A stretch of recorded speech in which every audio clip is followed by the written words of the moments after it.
We're coming to you live from our Auckland Park studios. This is Prime News on SABC 3. Here are the top stories. So bring state-owned enterprises into the realms of working together with government, as well as social partners like business. President Ramaphosa has launched Phase 2 of Operation Vulindlela, focusing on various reforms and inclusive economic growth. Investment on bulk infrastructure such as roads, sewer, stormwater, electrical and gas reticulation. This is a meaningful investment in the creation of 27,000 jobs. City of Johannesburg Executive Mayor Dada Morero says a 3 billion rand has been allocated for infrastructure in underserviced areas.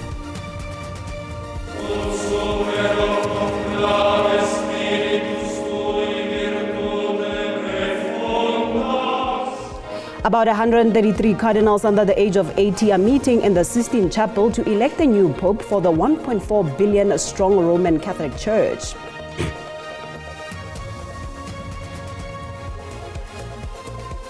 Good evening and welcome to Prime News on 3. An absolute pleasure it is to be in your company this evening.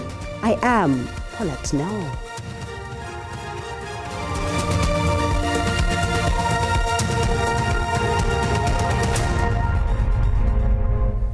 President Cyril Ramaphosa has launched a Phase 2 of Operation Vulindlela, which looks at various reforms and inclusive economic growth. These include areas such as electricity, water, infrastructure, and telecommunications. President Ramaphosa has lauded Operation Vulindlela for breaking down the barriers between departments that were working in silos. The initiative seeks to unblock government bottlenecks that hamper economic growth.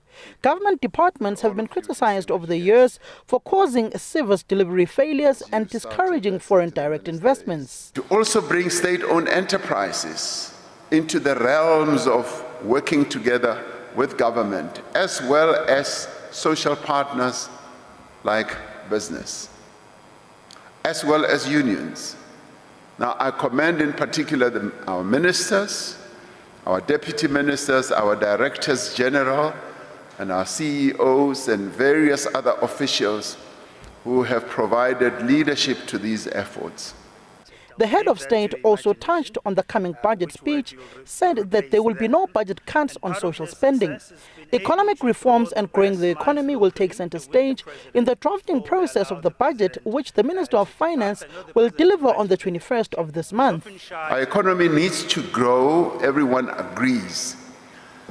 In the GNU and outside the GNU. We need to grow much faster to create the jobs that our country needs to achieve the prosperity that we all yearn for. Kodongane has called for an overhaul of government procurement systems. Supply chain management is seen as a hindrance to economic growth and at times is riddled with corruption. A commitment to swift implementation of reforms is required across government to lower the cost of doing business, reduce regulatory bottlenecks, and provide policy certainty.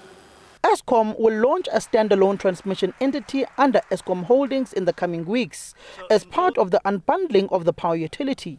Rail network lines will also be allocated to private sector players to operate in order to unlock the freight logistics. Samkela Masego, SABC News, Pretoria. The cross-examination of a forensic and legal linguist at the Judicial Conduct Tribunal probing sexual harassment allegations against Eastern Cape Judge President Selby Mbenenge saw Mbenenge's counsel at pains to advance an argument that Judge's Secretary Andiswa Mengo was a willing participant. This as the use of emojis between Mengo and Mbenenge were placed under the lens in the probe, which seeks to establish whether the top judge sexually harassed Mengo via in-person and electronic communication, as Mengo alleged in her complaint. Judge's Secretary Andiswa Mengo's use of emojis in the just over 800 exchanges between her and Judge President Selby Mbenenge were the central focus of the latter's counsel in their bid to show that she was a quote-unquote willing participant, i.e. the advances were not unwanted, which is the central question at the core of determining sexual harassment. I'm asking you, in the context of this discussion, does the context of the noted discussion about exchanging pictures between Ms. Mengo and JP and punctuating that comment about me, being Ms. Mengo, wanting money, or you, JP, going to give me money if I want it, and then punctuating that with a monkey closing its face. Is that inconsistent with JP's understanding of the use of emoji as being flirtatious? A suggestion forensic and legal linguist Dr. Zakira Dokrat disagreed with within the context. No, I would disagree with that.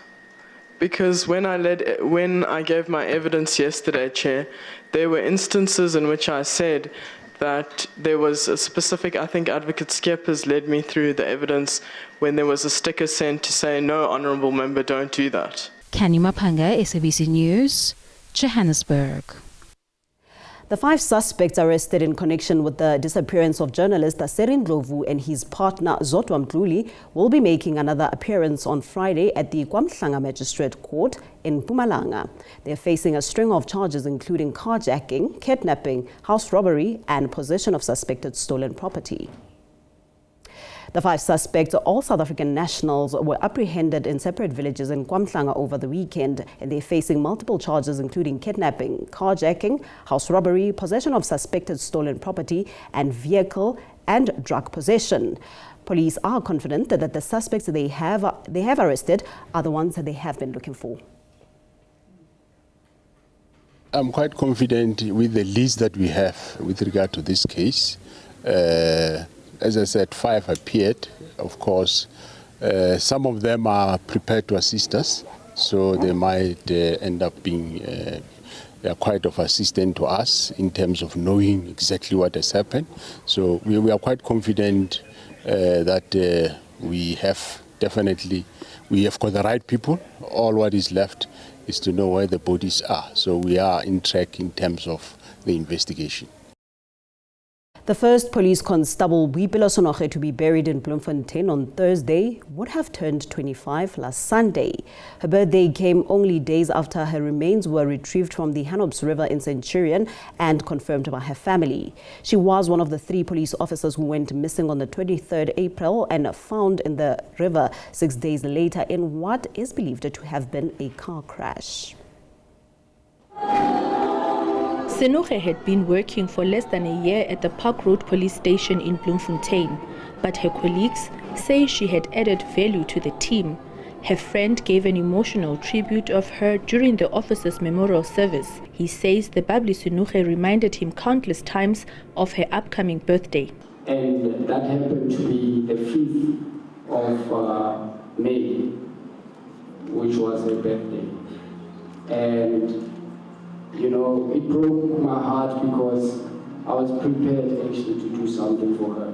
His last words of comfort to other colleagues. Sonoge had a purpose. Sonoge had a purpose, although it was short, but she did what she was supposed to do here in this world. Sonoge will be buried on Thursday. Her funeral service will be held at the St. Peter Anglican Church in Rocklands, Bloemfontein from 8 a.m. SABC News, Bloemfontein.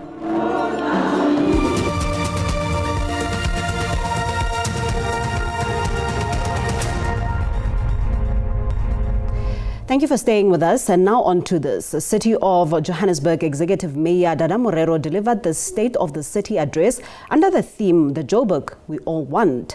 As part of the speech, 3 billion rand was allocated for infrastructure over the medium term. Investment on bulk infrastructure such as roads, sewer, stormwater, electrical and gas reticulation. This is a meaningful investment in the creation of 27,000 jobs.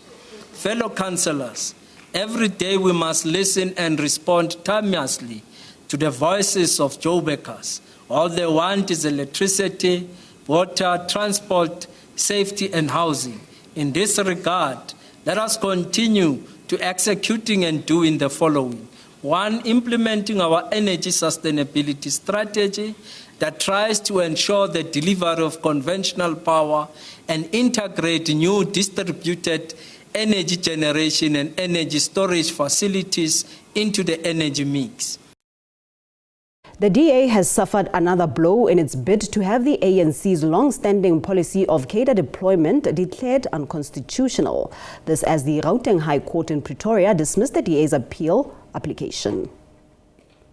The party, which sought leave to appeal to the Supreme Court of Appeal on the grounds that the appellate court will reach a different conclusion, argued that the long-standing policy was the root of a failure in state-owned enterprises.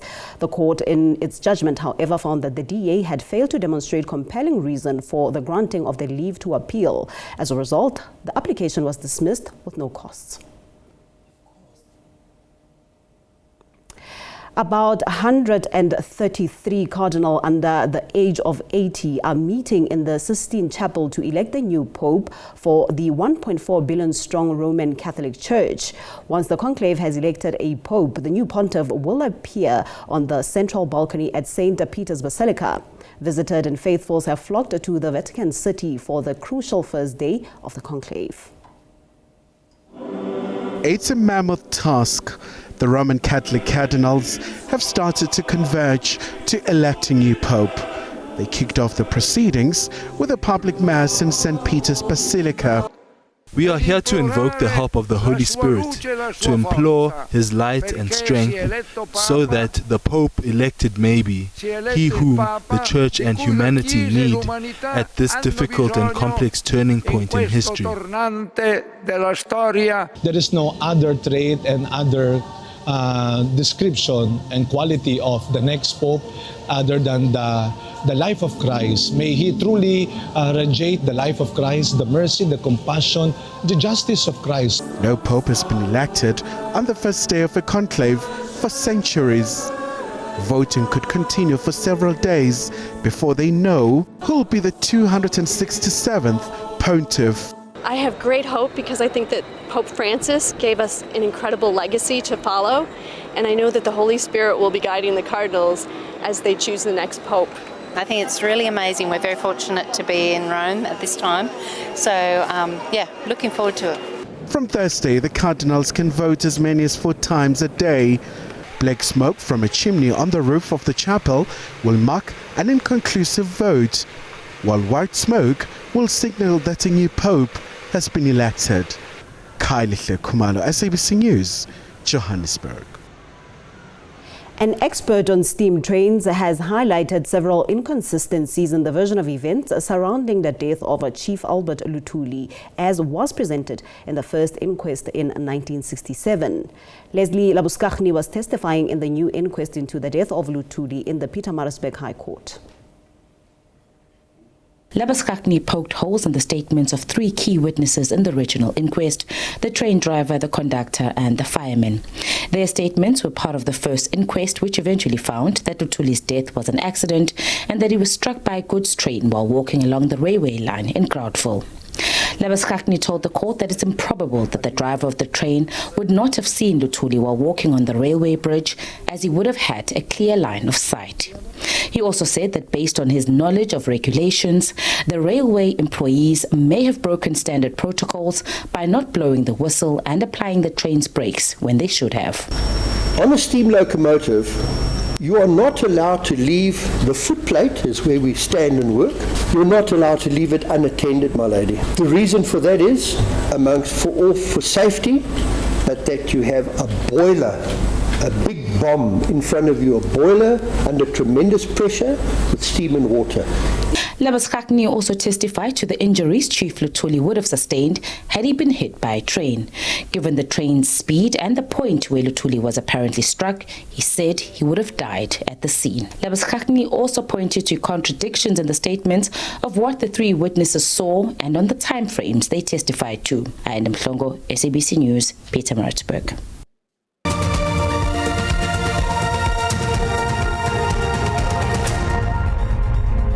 The acting CEO of the National Student Financial Aid Scheme has asked the Higher Education and Training Portfolio Committee to give the new board time to turn the entity around. Wasim Karim, together with the board, presented to the committee a plan to reposition the NSFAS. Delays in the disbursement of student funding and allowances, student accommodation and student appeals processes, money paid by mistake. NSFAS is battling with a long list of problems. MPs came prepared with their own long list of questions to the entity. Acting NSFAS CEO Wasim Karim is very aware of the impact of failures at this institution. But we do recognize that even a short-term delay in payments creates high levels of stress and anxiety among students, and we do want to publicly commit that there will be no further late payments of allowances. We have increased capacity in our disbursements team to avoid a repeat of this tragedy. Referring to the 2024 outstanding amounts, Kasim says they acknowledge the glitches in the system. There's no quick fix to what we're dealing with here. It is going to take a few months for us to get, and I apologize for that here. We did not inherit a perfect system at NSFAS, and I don't want to blame anybody, but we have to, because on the other side of this, if we pay accommodation providers who are housing students who do not have a valid registration certificate, when the Auditor General comes and presents to this committee and says NSFAS paid for students who do not appear on the database, we're equally held accountable for that. While NSFAS is focusing more on current reimbursement, a reconciliation project launched in 2021 to resolve all funding issues affecting students prior to that saw over 2 billion rand being recovered by the Special Investigating Unit. This is money paid in error to institutions and students due to administrative inefficiency. The committee has called for a second meeting in the near future just dealing with student accommodation. Abra Bobia, SABC News, Parliament. Time now to have a look at the latest weather forecast.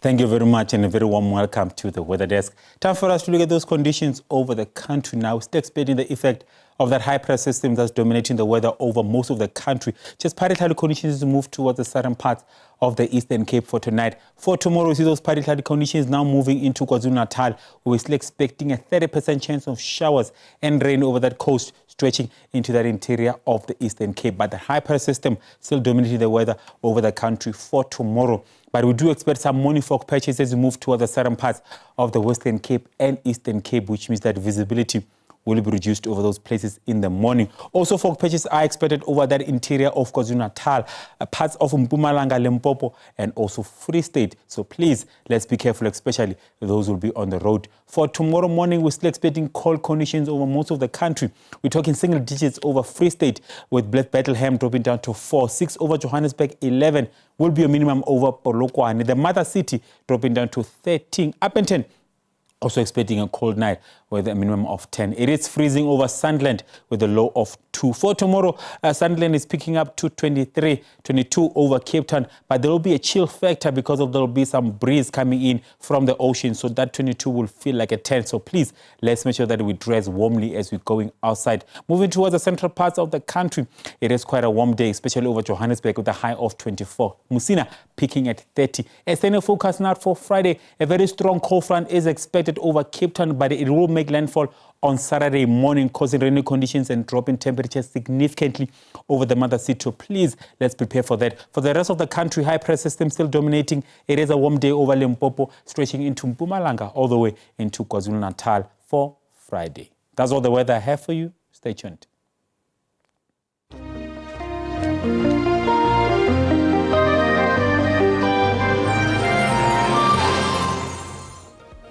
That concludes our time together this evening. Much gratitude for joining us from myself and the team.